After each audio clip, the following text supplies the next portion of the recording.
सुप्रभात बच्चों, मैं नीमा आपकी हिंदी की अध्यापिका। बच्चों, आज हम पढ़ेंगे हिंदी साहित्य का कक्षा 8वीं का हिंदी साहित्य का पाठ 16 है केशव यह सुयस सुयस क्या है। यह कविता जो है रामधारी सिंह दिनकर जी ने लिखी है। इसमें जो है केशव श्री कृष्ण के लिए कहा गया है। केशव के बाद विस्मयादिबोधक चिन्ह है।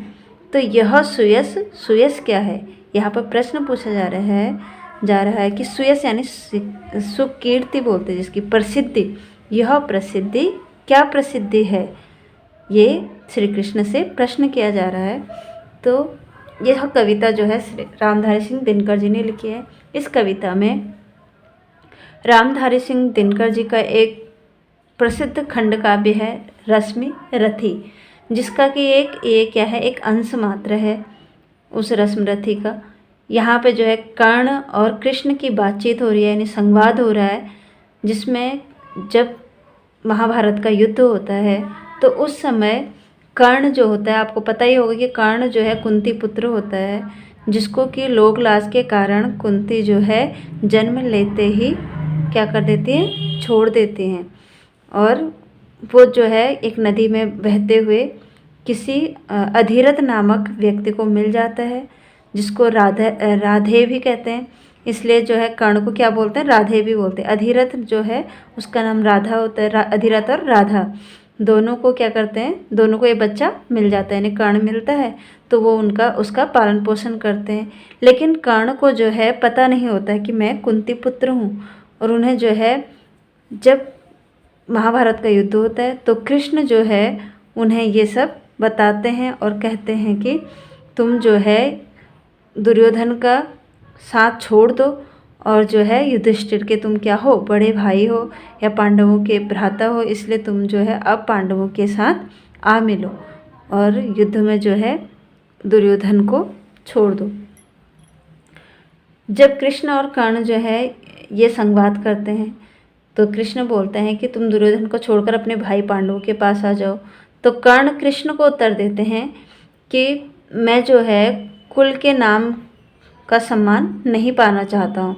क्यों नहीं पाना चाहता हूँ, क्योंकि जब मुझे जो है अपनी पहचान की ज़रूरत थी तब तो मेरी माँ ने मुझे त्याग दिया था। और मैं जो है अब अपने मित्र दुर्योधन को धोखा नहीं दूंगा, उसके साथ पूरी मित्रता निभाऊंगा और मैं अब इस कुल के सम्मान को नहीं पाना चाहता हूँ। तो इसमें उसी का एक अंश दिया गया है। और इसमें ये भी बताया गया है कि जीवन में पुरुषार्थ यानी कि मनुष्य की जो योग्यता होता है, उसका जो बल होता है, उसके बारे में बताया गया है। और मित्रता के बारे में बताया गया, मित्रता के महत्व के बारे में बताया गया है, मान सम्मान के बारे में बताया गया है। कुल गोत्र की परवाह न करके अपने धर्म को या अपनी मित्रता को निभाने के बारे में इसमें बताया गया है। तो देखिए, धर्मराज का ज्येष्ठ बनूं, भारत में सबसे श्रेष्ठ बनूं, कुल की पोशाक पहन करके सिर उठा चलूं कुछ तन करके, इस झूठ मूठ के रस क्या है, इस झूठ मूठ में रस क्या है, केशव यह सुयस सुयस क्या है। यहाँ पे देखिए, कर्ण जो है कृष्ण से कहते हैं कि धर्मराज का ज्येष्ठ बनूं। धर्मराज कौन थे, युधिष्ठिर। मैं युधिष्ठिर का ज्येष्ठ यानी बड़ा भाई बनूं, भारत में सबसे श्रेष्ठ बनूं। और भारत के जो लोग हैं वो मुझे किस नाम से जानेंगे कि मैं युधिष्ठिर का बड़ा भाई यानी पांडवों का सबसे बड़ा पुत्र हूँ, इस नाम से जाने। श्रेष्ठ यानी सबसे अच्छा बनूं, कुल की पोशाक पहन करके सिर उठा चलूं कुछ तन करके, और कुल की पोशाक पहन लूँ। अब जो है कुल को मान लो कि मैं क्या हूँ, पांडव कुल का हूँ, और सिर उठा चलूँ कुछ तन करके।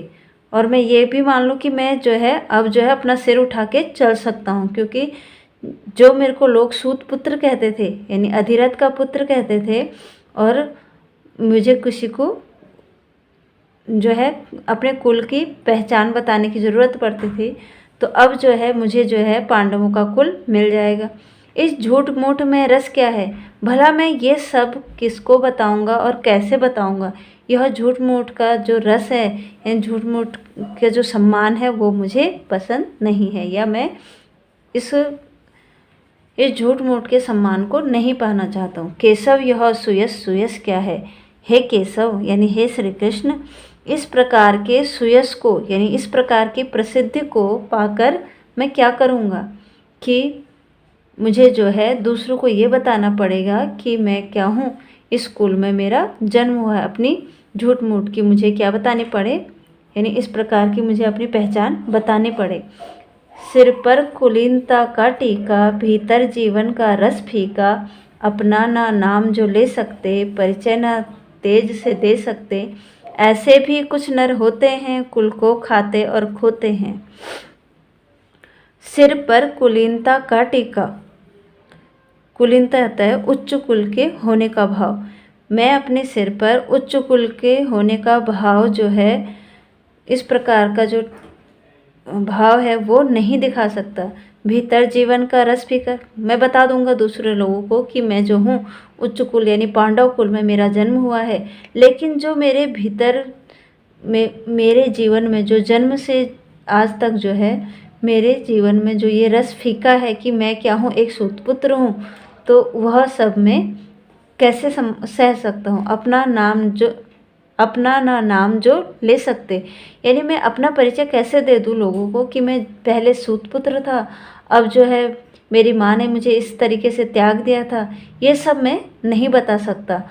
अपना इस प्रकार का परिचय जो है लोगों के सामने मैं नहीं दे सकता हूँ, यानी झूठ मूठ का जो है मैं उच्च कुल में जन्म लेने का इस प्रकार का परिचय दूसरों के सामने नहीं दे सकता।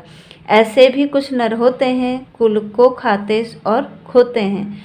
क्या ऐसे भी कोई नर यानी कोई व्यक्ति होते हैं जो क्या करते हैं, अपने पुराने कुल को खो देते हैं, है ना, कुल को खाते हैं और खोते हैं, अपने पुराने कुल को खो देते हैं। इसके बाद अगर मैं जो है पांडव बन जाऊंगा, यानी पांडवों का भ्राता कहलाऊंगा, पांडव पुत्र कहलाऊंगा, तो मैं क्या होऊंगा, अपने कुल को यानी सूतपुत्र होने का जो भाव है या सूतपुत्र होने का जो मेरा परिचय है उसको मैं खो दूंगा, अपने सूत कुल को मैं खो दूंगा। क्या ऐसे भी कोई व्यक्ति होते हैं जो अपने कुल को खोते हैं? नहीं, मैं ऐसा नहीं करूँगा। विक्रमी पुरुष लेकिन सिर पर चलता ना छत्र पुरखों का धर, ये घर की जगह धर है। अपना बल तेज जगाता है, सम्मान जगत से पाता है, उसे देख ललचाते हैं, कर विविध यत्न अपनाते हैं। कुल गोत्र नहीं साधन मेरा, पुरुषार्थ एक बस धन मेरा, कुल ने तो मुझको फेंक दिया, मैंने हिम्मत से काम लिया, अब वंश चकित भरमाया है, खुद मुझको खोजने आया है। मैत्री की बड़ी सुखद छाया, शीतल हो जाती है काया, धिक्कार योग्य होगा वह नर, जो पाकर भी ऐसा तरवर हो, अलग खड़ा कटवाता है, खुद आप नहीं कट जाता है। तो यहाँ पे कह रहे हैं कि विक्रमी पुरुष लेकिन सिर पर चलता ना छत्र पुरखों का धर, अपना बल तेज जगाता है, सम्मान जगत से पाता है, उसे देख ललचाते हैं, कर विविध यत्न अपनाते हैं।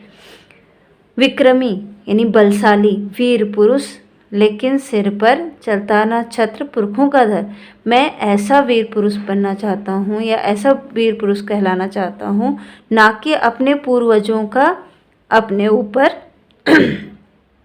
अपने सिर पर यानी अपने पूर्वजों से जाना जाऊंगा, बल्कि अपने विक्रम से यानी अपने बलशाली होने से, अपने वीर होने से जाना जाऊं, ना कि अपने पूर्वजों के वीर होने से जाना जाऊं। अपना बल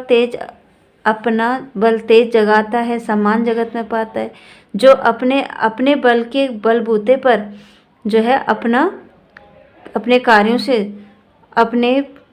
अपने सम्मान को पाता है, वही जो है सारे जगत में सम्मान पाता है, ना कि अपने पूर्वजों के बल या वीरता पर सम्मान पाता है। अपने आप के बल पर ही वह सम्मान पाता है। उसे देख ललचाते हैं, कर विविध यत्न अपनाते हैं। और आज जो है इस प्रकार के मेरे मान सम्मान को देखकर, यानी मैंने अपने पूर्वजों के सम्मान से सम्मान नहीं पाया है, बल्कि अपने बलबूते पर, अपने वीरता पर जो है सम्मान पाया है। तो इस प्रकार मेरे सम्मान को देखकर जो है आज जो है पांडव क्या कर रहे हैं, विविध यत्न अपनाते हैं, मुझे जो है तरह तरह के प्रयत्नों के द्वारा मेरे पास आ रहे हैं और मुझे जो है कह रहे हैं कि तुम दुर्योधन का साथ छोड़ दो।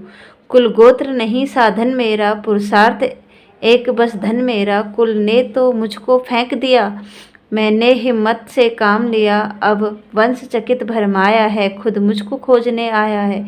अब यहाँ पे जो है कर्ण कहते हैं कि कुल गोत्र नहीं साधन मेरा, मुझे कुल गोत्र की अब ज़रूरत नहीं है, वंश खानदान की मुझे ज़रूरत नहीं है, यानी वो मेरा साधन नहीं है। मैंने जो है कुल गोत्र पर ख्याति प्राप्त नहीं की है, बल्कि मैंने पुरुषार्थ यानी अपने बल पर, अपनी योग्यता पर जो है यह धन कमाया है, अपनी योग्यता पर वीर होने का धन कमाया है। कुल ने तो मुझको फेंक दिया था, यानी कुल ने तो कि मेरे वंश ने तो मुझे क्या कर दिया था, फेंक दिया था, मेरे जन्म लेते ही मुझे क्या कर दिया था, छोड़ दिया था। मैंने हिम्मत से काम लिया, लेकिन मैंने जो है हिम्मत से काम लिया और अब जो है सारे वंश के लोग क्या होते हैं, चकित हो रहे हैं। वंश के लोग क्या हो रहे हैं, चकित यानी हैरान हैं। और वो क्या हो रहे हैं, हैरान होकर वो उनको समझ में नहीं आ रहा कि खुद मुझको अब क्या कर रहे हो, मुझे खोज रहे हैं कि कहीं जो है हमारा कोई अहित ना हो जाए। इसलिए अब जो है वो मुझे अपना यानी पांडव जो है अपना मुझे बड़ा भाई मान रहे हैं।